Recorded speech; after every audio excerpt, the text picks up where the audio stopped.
Welcome, everyone, to the Credible Nerds Podcast. My name is Justin, and we're here with a special recording for The Flash. We were able to go and see an exclusive sneak peek fan preview last week, and we saw it in theaters on the big screen. And we want to talk about it and just kind of give you guys a spoiler-free review for a few minutes. And then from there, after that, we'll close it out and then do a spoiler-filled review for when the movie actually is released officially later this week on, I think it's June 15th or 16th. So stay tuned for that part of it. But like I said, my name is Justin. I'm glad you guys are here. We want to thank all our new subscribers, all the people who have been commenting on the video and watching. We really appreciate it. Helps us out a lot. And if you haven't subscribed to our channel, please do so. It's we don't post anything other than nerdy stuff. So if that's your jam, then you'll find the stuff that's hopefully interests you. But I do have my fellow nerds with me, my fellow companions, fellow time travelers, speedsters. We got Nathan here with me. Hey, what's up? And then we got Mark joining us as well. Hey guys, how's it going? And we are here to talk The Flash. So without revealing anything, there were a few things that I wanted to talk about. There was some things that surprised me or kind of went like I expected it, but then it went above and beyond that. So first of all, the comedy level was a little, I don't want to say surprising, but like I said, it was more than I thought it would be based on DC movies and kind of their history, that sort of thing. So as far as that comedic level, that comedic tone, most of it was with Ezra Miller's Flash and Barry Allen. We have seen these in the trailers, so we will be talking about what we've seen in the trailers. You see them in the trailer interacting with each other, and that seemed to be the main source of comedy, was those two characters. But for you, Mark, as far as their interactions, the comedy level, what did you think of that overall with this movie? This was a tough one for me. I get why they did it, right? Because you got the two Barrys.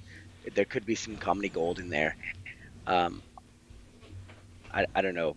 We're talking about a younger Barry here, right? He's seeing a younger version of himself. So yes, with a younger, I mean, he's already young as it is. We've kind of got that, compared to everyone else. So now he's younger, but he's not this level of comedy younger, right? I mean, he's not 15, and I feel like that's the comedy level we got. I mean, it was still good. I'm not gonna kill it, for it, but it was way more than I thought. It almost got to a point where I was like, okay, this is, I'm watching a Marvel film. and it was but then it right about the time it got too much is about the time too much ended, which was actually pretty good. It was like, oh, okay, like it. But yeah, definitely more than I thought. A little bit more juvenile for the age he was that we're talking, but it was still good. I'll give that comedy a good B minus B right there. Yeah. Okay. Yeah. What about for you, Nathan? With Ezra Miller and what we saw with his character in the previous DC films, I wasn't surprised. And in fact, I was the character that we did saw seemed like he had kind of taken on a role where he was trying to be more responsible. But then again, as Mark mentioned, when he gets paired up with his alter self, then it was like two opposite spectrums, if you will. We kind of saw the Ezra who was seasoned, who had seen some very serious things in his life, and obviously that tempered him to a certain degree. And when there were bad things happening, obviously it affected him. Where the other Ezra or Barry Allen character that we obviously see in the trailer hasn't had those experiences yet. And so he's just full tilt goofball kind of a character. So I agree with Mark in that respect. And yeah, there were certainly some scenes that you're like, whoa. But it didn't really distract from me, because right when it would have, it kind of it stopped. And so to me, it was like they got right up to that point where it needed to be, maybe even a little more. But any more, you definitely would have been like, oh, this is kind of, you're kind of killing it. You're taking away from the seriousness of the movie, which, this movie has some pretty heavy, tones regarding obviously the death of a parent. That can be pretty serious. Obviously it is very serious, especially for a young child. So they I can understand why they need to sometimes counter that. But I agree with Mark. Although I wasn't completely surprised by it. I definitely felt like at that point, right when it got to be the point where it was like, okay, this is probably a little too much. That's kind of when it ended. Okay. Yeah, and that's my thoughts as well. So it seems like we're all on the same page where it was funny.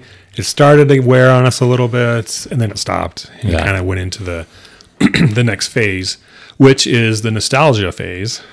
Yeah. Because they do meet up with Michael Keaton, Bruce Wayne, and his Batman. So, and that's something that's heavily advertised in the theaters or in the trailers, right? That we've been seeing. So, how did that sit well with you? I mean, I think we all saw Batman in theaters, or at least at a young age. We were seeing it, watching that film with Batman that was released in 1989, and then the second one was that Batman Begin. No, that was Returns. Yeah, Batman Returns with the Penguin. And so we've seen that character, that actor portray that character. First of all, was it consistent? When he led into that, we saw him, was it like, oh yeah, that's the same character? Second of all, how was the nostalgia factor for you? Let's start with Nathan. It was great. I didn't go into this movie with like, oh, I'm going to finally see Michael Keaton. And that was like my main purpose of wanting to see it, or would have been my main purpose of seeing it. Mm-hmm. But it was kind of just like a added benefit for me. I certainly was looking forward to it. I thought it was going to be really cool. Mm-hmm. And when you do see him, you are kind of like taken aback because, obviously, without spoiling anything, he's not the same person. He's older. Mm-hmm. The circumstances are different in this part of his life. But I guess I'll throw it up to something that I'll describe as Darth Vader's hallway moment.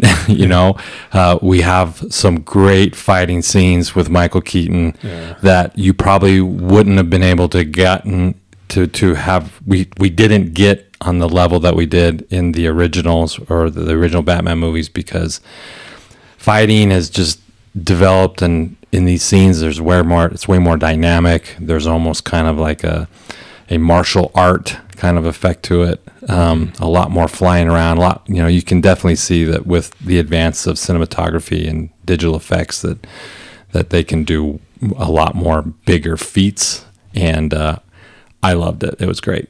Yeah. Okay, cool. What about for you, Mark? How did this Michael Keaton, Bruce Wayne, and Batman sit with you? Listen, I have this big ass book of Batman. So if you're asking me what I thought when they brought freaking Michael Keaton back, I loved it. All right. Yeah. When I heard they were bringing Michael Keaton back, I was excited. I didn't know how it would be because Michael Keaton's like 180. I mean, right. He's really 74, right? Something like that. So I was a little nervous, right? What are we gonna do with him? Like, I mean, he's an older guy, right? Like, how's that gonna work? And it worked great. I loved how they brought him in. I loved, the storyline they brought. Kind of like with who he is, where he's been, etc., like that. I think any time that you can come back to the roots, right? I mean, DC is a reboot. We've never gone in this deep, I don't think, ever. For live action, but there's a lot of older fans, and I think this was a great way to strike back with the older fans, to like get them involved. Like, man, this is right back to our roots from the 80s. I grew up watching Adam West. Next was Michael Keaton. So that's back to the original Batmans I loved before we got kind of into the goofy area of Batman.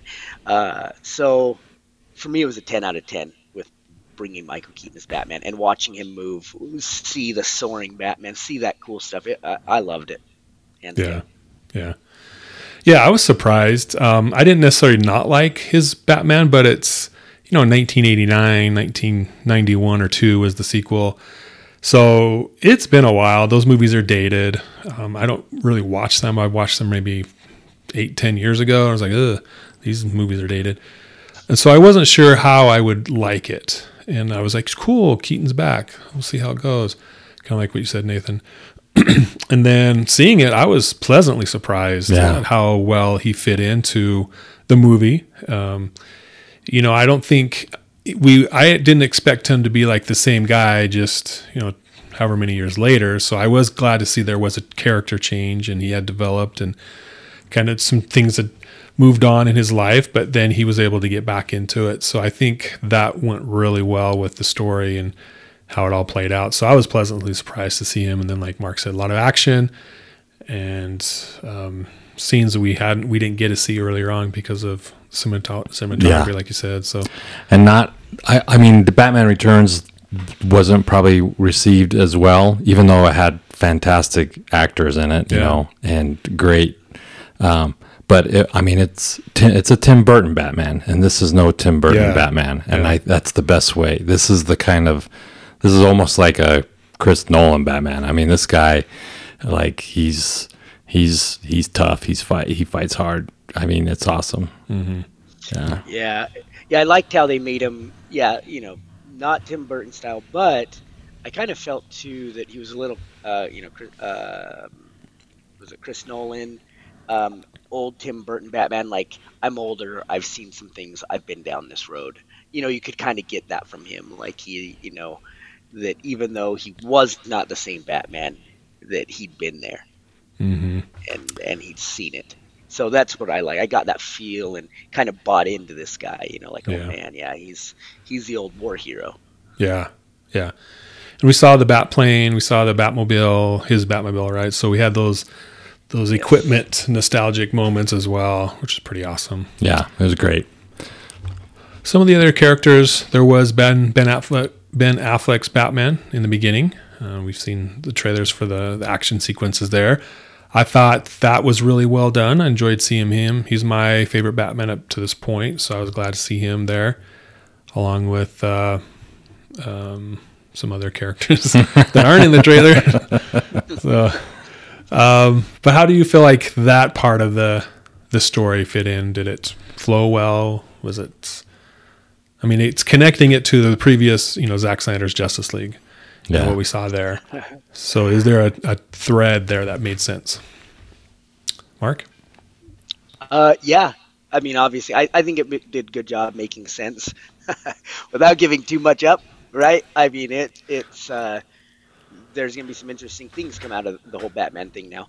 Yeah. I thought it was cool, right? Especially, transitioning, going from old Justice League, Zack Snyder, to where it's going. And so I thought it was very appropriate to have him in there, very appropriate to bring, our old beloved, Batman back. I don't think they did anything wrong with Batman in the show. Okay. No, in fact, if anything, there's a lot of Batman in this movie. I mean, it's almost like you could almost, like some of the movie posters show, there's the Flash lightning bolt over the bat sign. Mm-hmm. I mean, that's pretty appropriate to kind of like describing what this movie is. It's almost like a duo, a lot of the movie. It's great. Yeah. Okay. Well, so we see other characters. We see Zod. We see Fiora, who was Zod's lieutenant, I believe. And there we kind of get a throwback to the event when he tries to terraform Earth in Man of Steel with the world machine destroying Metropolis. There's some moments that are pretty cool. And then also they're fighting Zod and Fiora. So as far as Zod, that how does it compare to Man of Steel? Is it a believable character? That whole kind of Kryptonians attacking Earth. What do you guys think about that part of it, Mark? Only because I've seen it, right? If I'd never seen it, I'd have a hard time buying into it. I'd be like, because I felt that, like, when I was watching, I was like, okay, it's a little, but disconnected. But they don't want to replay the story. We know the story, right? And they kind of explain the little differences, right, that you're going to see in the story. It's a different universe, etc. But I could buy into it just because I had seen it. So I give that. I think I give that like an 8 out of 10, mostly just because it's tough to transition to that story without, I don't know, introducing me to that story, if that makes sense. But I've seen it.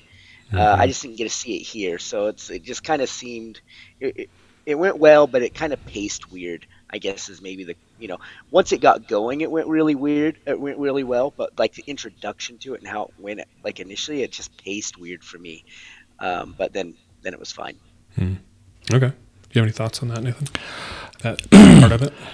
Going into that scene, they kind of had already introduced a larger, bigger issue that they were trying to deal with, and this was just kind of like the scenario or scene that they found themselves in. But to me, it didn't take away. So I like Mark. I'm like, I knew. I'm familiar with that part of the story, but obviously with the situation that the movie puts you in as you're watching it, it's not going to be the same. But the weight of the situation is still the same. However, because of the bigger plot of the movie, I was more worried about that and how that ultimately they're still going to deal with that as they kind of dealt with this. We knew that they overcame this issue was overcome by in another movie. So I juxtapose the entire time that they are still going to, figure out a different way to defeat Zod and still have to deal with this issue. It doesn't really quite work out that way, and it's for the better. I liked it. Yeah, that part was surprising. Now that I think about it too, as you're saying that, like, I think more it had to do with, like, before it was a very passionate Zod, right? Yeah. He had these deep ties to, Kal-El, right? And like they meant something to him, like, he killed his dad and, this, that, and the other, et cetera, et cetera. And so that he had a lot of personal beef in it. And this one, it was like passionless brutality, right? It was just brutal to be brutal. And I think maybe that's what it was, right? Because it was like he wasn't invested is emotionally invested in it so much as, this is my job, I'm here to get it done, and if 10 million people die doing it, so be it, right? And so you just kind of got this, and maybe that's where the disconnect came from, is that, we saw Zod and it was just this, like, non-passionate killing, so it's just like, wow, that's crazy, who does that? But Zod does that. That's who does that. Yeah, now that you bring that up, I think that was my biggest complaint, is it wasn't the same feeling, same Zod, and like you said, the personal touch wasn't there because he's not fighting Kal-El, he's fighting Supergirl, who is Kara Zor-El. So let's talk about her a little bit. Would you like, just kind of general feelings? What did you think of her as a character? What we saw, and did she fit in with this movie, Nathan? Excuse me. I really liked her, although kind of touching on a little bit what you both just kind of touched on, it did seem a little, what's the word? Dissected, or not quite, because we don't know her. We really don't know her origin. We don't know her backstory, at least not from the movie. We do get a brief one, but it's not something you spend an hour learning. And then she's there, and then you're like, and then she's basically fighting Zod. So again, the gravity of that isn't as much as it would have been. But I think so I agree. But at the same time, that's probably by design, because we don't want a Man of Steel 2, right? We need Woman in the Steel. Yeah, we don't need a sequel or a redo of that movie. If anything, so I think they did a good job of like bringing the weight of the situation, but reminding us that there was a bigger story there. And so they need to be careful not to make it too much about Zod, for that very reason. Otherwise, we just would have been like, well, that was just another, that was just a reboot of a movie we've already seen with a plot we already are familiar with.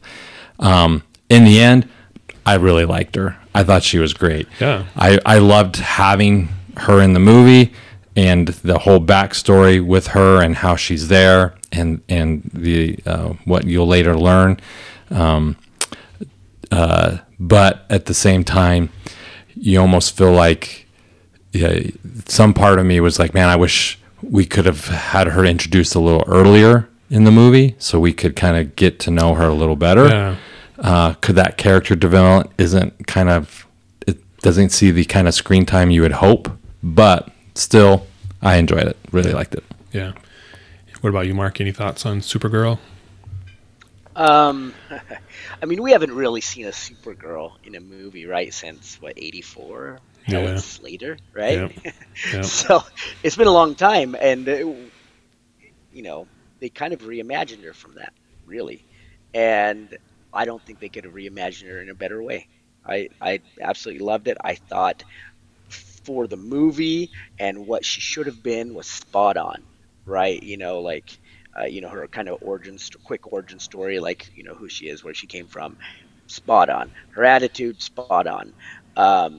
And then I think they did a really good job bringing her in, like, oh my gosh, we got a Supergirl, that's amazing, blah, blah, but not making it about Supergirl.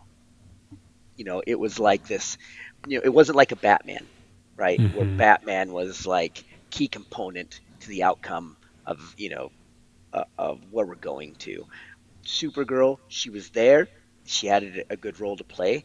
She played it well, but it was never centered on her, on what she could do and what she could accomplish. It was still always about Flash, and I liked that. It didn't allow that kind of magnitude of power to overshadow, what Flash is doing, and I like that, right? Because Flash, I mean, yeah, we all know he's super fast. That's it. You can go travel through time, right?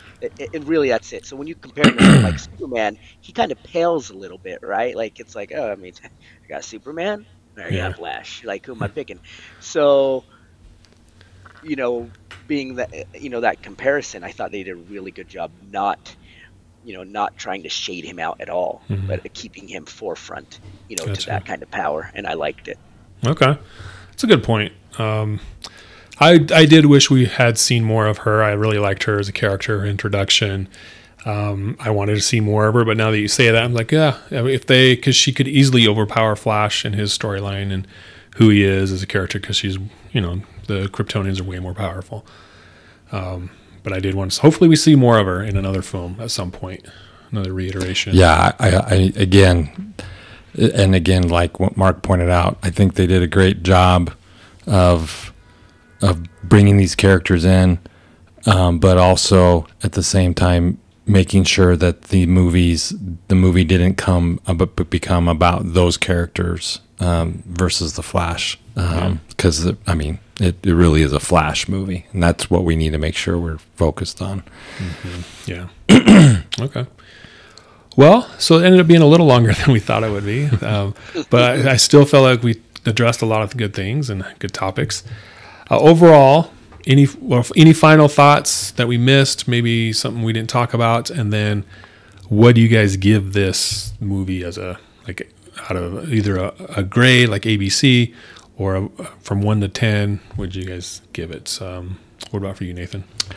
Ooh, that's tough. Definitely worth seeing in the theaters. Not something you wait to see on TV, and a solid 8, maybe even a 9. It's good. It's a good movie. It's definitely entertaining, and something that I have appreciated, that I've kind of have somewhat a little bit of a complaint on some of the MCU is it's not, 2.5 hours. It's not like a 3-hour movie with 2.5 hours of fighting and a half hour of dialogue, right? This one is a little bit of a slower pace. There were some parts where I'm like, okay, let's move on, but it never was at a point where it was like distracting to me. There was only 1 or 2 times when I was sitting there, I was watching it, and I felt like, this, I feel like we need to move it on. But it never, at the end, it didn't really impact my overall thought of the movie, which was really good. I really enjoyed it. Mm-hmm. Great movie. So you recommend people go see it this weekend? Yeah, absolutely. Or whenever they get a chance. Okay. Two thumbs up. 2 thumbs up. What about for you, Mark? We talk about the nostalgic piece. There's something to be said about the nostalgic stuff. We had a great nostalgic moment in the last Marvel, right? At the end, after Iron Man dies, great nostalgic piece at his funeral. I liked it. The nostalgia I get from this movie beats that, and that was a great scene. So that's how great some of this is to me, right? I'm a big DC fan, though. I love it. Some people don't. For me, it was better. The storyline, what they did with Kara, what they did with Batman, bringing him back in, the storyline, coming together as it did, and the transformation that we see from Flash, the lessons he learned from the beginning to the end, were a great arc for him to grow up, right? So to say, he gets to a point where now he's the mentor. And I liked that. That was exciting for me to watch that transformation. I enjoyed every moment of it. I went to this movie, and I remember on my drive, it's an hour drive for me, and I remember driving, and I was like, all right, I gotta see it. I'm gonna watch it anyway, so I'm gonna go. And then I was like, oh my gosh, I'm glad I didn't miss that. Solid 9 for sure. It's been a while. I think since I've getting solid 9s, I get a lot of 7.5s, 7s. Solid 9 for sure. You put Michael Keaton in nostalgic moment, it's like an 11. Go see it. Yeah. Okay. Yeah, like what you guys have said, definitely a must see for me as well. I enjoyed seeing the alternate take on the Superman events that we saw in Man of Steel, and then we saw a little different view in Batman versus Superman with Bruce Wayne coming in and being there and kind of observing what's happening, and then we get a little bit of that in this film as well. And then, like you guys talked about with Barry Allen, mentoring Barry Allen himself. And not only is he teaching, but he's learning. He's like, hey, I got to, do better, be a better person. And it just kind of rounds out his character as the movie goes on. And he starts to care more. Not that he didn't before, but he was always like the goofball of the Justice League. Since they didn't have Green Lantern, there's a lot of great Green Lantern Flash moments in the Justice League comics that I wish we could see on screen, but since we didn't, we just had him and a little bit of Cyborg in Justice League. They were kind of the comedic elements, but here we see him learning and growing up, which I thought was great and very entertaining all the way through. The nostalgic factor was there. Like I said earlier, I was surprised about how much I enjoyed seeing Michael Keaton back as Batman. That amped it up even more for me. And then the Supergirl moments are just the icing on the cake. So yeah, definitely a must see movie in theaters, and I give it a 9 as well. Yeah. So I was gonna say 8.5. It's like 8.75, I should say. Yeah, I'm right there. Yeah. Same 8, 9. Yeah, it's there. Right there. Yeah. So good. So that's it for our spoiler-free review. We'll be doing a spoiler-filled review later on, so stay tuned for that. But we don't want to ruin anything for you. Hopefully we didn't. There are some hints here and there that'll make sense once you seen the movie, but I don't think we actually spoiled anything. So go see the film and comment on the video after you see it. Let us know what you think. But we want to thank you guys for joining us, and we will catch you next time. See you guys. Adios.